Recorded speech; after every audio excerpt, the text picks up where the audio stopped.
Tulungan niyo po akong maging malakas sa lahat ng hamon ng buhay. At sa bawat paghakbang ko, sana kasama ko kayo. Dahil alam mo Lord, nagiging kalmado ang bawat laban ko sa buhay kapag kasama kita. At alam ko na kapag kasama kita sa proseso, ipapanalo mo ang bawat laban ko. Kapoy, pero kaya. Gimingaw, pero giagwanta.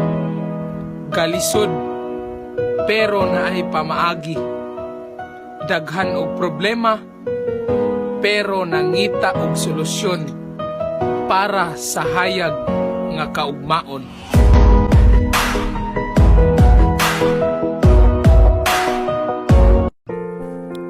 Thank you, God.